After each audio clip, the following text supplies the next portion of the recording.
Did he lose the 2020 election?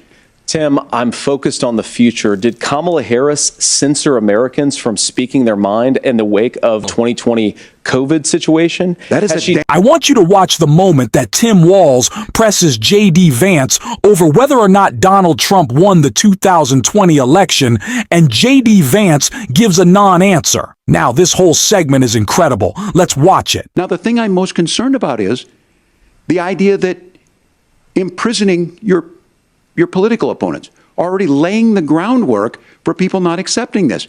And a president's words matter. People hear that. So I think this issue of settling our differences at the ballot box, shaking hands when we lose, being honest about it, but to deny what happened on January 6th, the first time in American history that a president or anyone tried to overturn a fair election and the peaceful transfer of power. And here we are 4 years later in the same boat. I will tell you this, that when this is over, we need to shake hands this election, and the winner needs to be the winner. This has got to stop. It's tearing our country apart. Senator Vance, did you want to respond to that? Yeah, well, look, Tim, first of all, it's really rich for Democratic leaders to say that Donald Trump is a unique threat to democracy when he peacefully gave over power on January the 20th, as we have done for 250 years in this country. That is such a slippery answer. Donald Trump went out kicking and screaming. He tried to subvert the will of the American people in 100 different ways. He came up with a theory with John Eastman that was entirely unconstitutional. We don't even have to talk about the day of January 6th. He undermined the election for months leading up to it. The idea that he went away on January 20th was not true to this day. He says the election was stolen, and watch how Tim Walz cleverly traps him here. We are going to shake hands after this debate and after this election. And of course, I hope that we win, and I think we're going to win. But if Tim Walz is the next vice president, he'll have my prayers, he'll have my best wishes, and he'll have my help whenever he wants it. But we have to remember that for years in this country, Democrats protested the results of elections. Clinton in 2016 said that Donald Trump had the election stolen. Hillary Clinton conceded the election that night. In the middle of the night, she called Donald Trump and said, "You won." Donald Trump has still not conceded the 2020 election. That is a fundamental difference. Because the Russians bought like $500,000 worth of Facebook ads, this has been going on for a long time. And if we want to say that we need to respect the results of the election, I'm on board. But if we want to say, as Tim Walz is saying, that this is just a problem that Republicans have had, I don't buy that. It is absolutely just a problem that Republicans have had. I mean, time and time again, Donald Trump has said the election was stolen. He said that there was massive, widespread fraud. No Democrat has ever used rhetoric even close to that. No Democrat has ever said that there were ballots planted in machines and key swing states. No Democrat has ever had their entire cabinet, like Rudy Giuliani, sued after making up lies. Watch how Tim Walz traps him. Just wait for it. January 6th was not Facebook ads. Think of revisionist history on this. Look, I don't understand how we got to this point, but the issue was that happened. Donald Trump can do it. And all of us say there's no place for this. It has massive repercussions. This idea that there's censorship to stop people from threatening to kill someone, threatening to do something, that's not censorship. Censorship is book banning. We've seen that. We've seen that brought up. I just think for everyone tonight, and I'm going to thank Senator Vance, I think this is the conversation they want to hear. And I think there's a lot of agreement, but this is one that we are miles apart on. This was a threat to our democracy in a way that we had not seen. And it manifested itself because of Donald Trump's inability to say. He is still saying he didn't lose the election. Exactly. Well said. This is the moment right here. Watch. Did he lose the 2020 election? Tim, I'm focused on the future. Did Kamala Harris censor Americans from speaking their mind in the wake of 2020 COVID situation? That is a damning non-answer. It's a damning non-answer for you to not talk about censorship. Obviously, Donald Trump and I think that there were problems in 2020. We've talked about it. I'm happy to talk about it further. But you guys attack us for not believing in democracy. The most sacred right under the United States democracy is the First Amendment.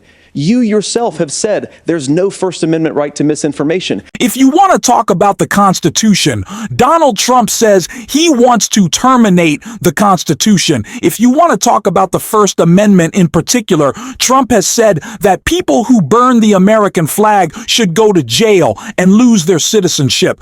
Donald Trump has stepped all over the Constitution, and I like how they're blaming the censorship on VP Harris, when first they blamed it on Mark Zuckerberg, then they blamed it on Peter Thiel. Now they're blaming it on... It's just insane to me. Kamala Harris wants to use the power of government and big tech to silence people from speaking their minds. That is a threat to democracy that will long outlive this present political moment. I would like Democrats and Republicans to both reject censorship. Let's persuade one another. Let's argue about ideas, and then let's come together. Wait a minute. When Donald Trump lost that debate to ABC, he said ABC should have their licensing stripped away. He now says that Fox News needs to rethink their license now that they've been showing VP Harris rallies. I mean, Trump is the one who wants to censor people at every turn. You can't yell fire in a crowded theater. That's the test. That's the Supreme Court test. Tim, fire in a crowded theater. You guys wanted to kick people off of Facebook for saying that toddlers shouldn't wear masks. Senator, the governor does have the floor. Fire in a crowded voice. President Harris personally hit up Mark Zuckerberg. Bergen said, kick people off Facebook. What happened was, the FBI was scared that foreign entities were influencing with the election. So the FBI completely separate entity under Donald Trump. His presidency said, hey, maybe don't share this Russian disinformation that we haven't confirmed. Theater, that is criticizing the policies of the government, which is the right of every American. Senator, the governor does have the floor for 1 minute to respond to you. Yeah, well, I don't run Facebook. What I do know is I see a candidate out there who refused, and now again, and this, I'm pretty shocked by this, he lost the election. This is not a debate. It's not anything anywhere other than in Donald Trump's world. Because look, when Mike Pence made that decision to certify that election, that's why Mike Pence isn't on this stage. What I'm concerned about is, where is the firewall with Donald Trump? Where is the firewall if he knows he could do anything, including taking an election, and his vice president's not going to stand to it? That's what he made two amazing points there. Number one hit on the Mike Pence point, which he needed to hit on. I really wanted him to hear him talk about Mike Pence. And then he also talked about the firewall, the guardrails that we constantly talk about. What happens when Donald Trump only appoints loyalists all around him? What happens when he doesn't have Mike Pence's or Bill Barr's or Mark Meadows, which I don't like any of those people, but they at least check Donald Trump. He's going to replace them with Rudy Giuliani and Mike Lindell. There will be no firewalls or guardrails. Will you stand up? Will you keep your oath of office, even if the president doesn't? And I think Kamala Harris would agree. She wouldn't have picked me if she didn't think I would do that, because of course that's what we would do. So America, I think you've got a really clear choice on this election of who's going to honor that democracy and who's going to honor Donald Trump. This was an interesting debate. Now, a lot of people are asking me what I thought, and here are some broad thoughts. I think they both performed well. And look, I told you guys before the debate, don't underestimate J.D. Vance. I mean, he can speak, he's slick, he knows how to slither his way out of answers, and yes, he was lying and he was dishonest, but debating is a very unique skill, and I think that Tim Walz is I think that J.D. Vance is a decent debater. I think Tim Walz is more likable and affable, but he wasn't really going for the jugular, and I like that. They had a lot of moments where they agreed, but also debating doesn't reflect on your leadership, and Tim Walz showed all of the qualities of a good leader throughout this debate. J.D. Vance lied a lot. Those aren't the qualities of a good leader. So when I'm looking for leadership on stage, I see Tim Walz as a leader. I see J.D. Vance as a good orator, a good snake salesman, like V.I. Ramaswamy, but a good leader. And if you want to see the latest, as always, you can hit that subscribe button, leave a like on this video, and if you stuck around at the end, drop a blue heart in the comments. And until next time, I will see you soon.